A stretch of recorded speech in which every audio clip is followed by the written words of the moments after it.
আজ আমি ডাঁটার ঝাল চচ্চড়ি রান্না করেছি। ডাঁটার ঝাল চচ্চড়ি রান্না করার জন্য আমি কড়াইতে তেল দিয়ে প্রথমে বড়িগুলো ভেজে নিচ্ছি।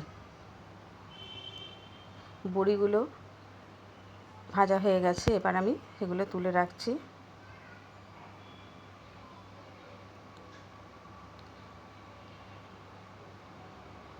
এবার আমি ওই কড়াইয়ের যে তেল আছে তার মধ্যে একটা শুকনো লঙ্কা দিয়ে দিলাম আর একটু 5 ফোড়ন দিয়ে দিলাম।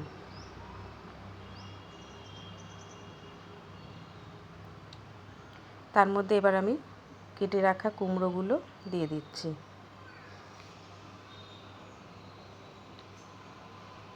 কুমড়োগুলো হালকা ভেজে নিয়ে একটু লালচে করে ভেজে নিলাম, দিয়ে তার মধ্যে আমি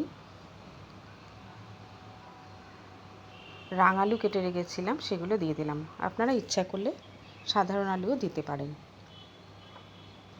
রাঙালু দিয়ে হালকা নাড়িয়ে নিলাম।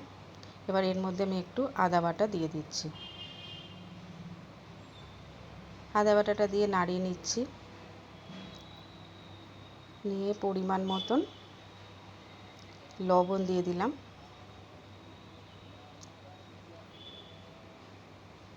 লবণ দিয়ে আমি হালকা নাড়িয়ে নিলাম।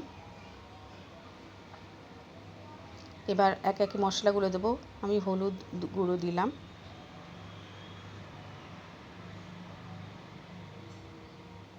আর জিরে ধনে গুঁড়ো একটু দিয়ে দিলাম।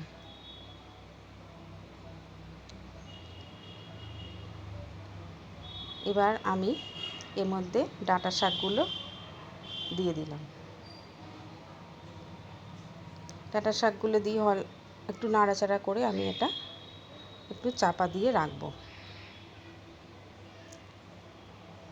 একটু জলটা শুকিয়ে গেছে, কিন্তু ডাঁটাগুলো সেদ্ধ হয়নি বলে আমি এর মধ্যে একটু অল্প পরিমাণে জল দিয়ে দিচ্ছি। ডাঁটাগুলো সেদ্ধ করার জন্য চাপা দিয়ে রেখেছিলাম। এবার 5-6 মিনিট পরে আমি এটা খুলে দেখছি হালকা সেদ্ধ হয়ে গেছে। এবার এতে একটু মিষ্টি দিয়ে দেবো, মিষ্টি বলতে চিনি। আমি 1 চামচ মতন চিনি দিয়ে দিলাম। চিনি না দিলে ডাঁটা শাকের স্বাদটা একটু বাড়ে। শাক জাতীয় জিনিসের চিনিটা একটু দিতে হয়, চিনি গুড় যাই হোক। এবার আমি একটু চাপা দিয়ে রেখেছিলাম। 2-3 মিনিট পরে এর মধ্যে আমি সর্ষে ভিজিয়ে রেখেছিলাম সেটা দিয়ে দিলাম। সাদা সর্ষে ভিজিয়ে রেখেছিলাম। আমি এবার একটু নাড়াচাড়া করে এর মধ্যে ভেজে রাখা বড়িগুলো দিয়ে দিচ্ছি। এবার এটা নাড়াচাড়া করে নিলাম। আমার ডাঁটা শাক তৈরি হয়ে গেল। এবার এটা পরিবেশন করা হবে।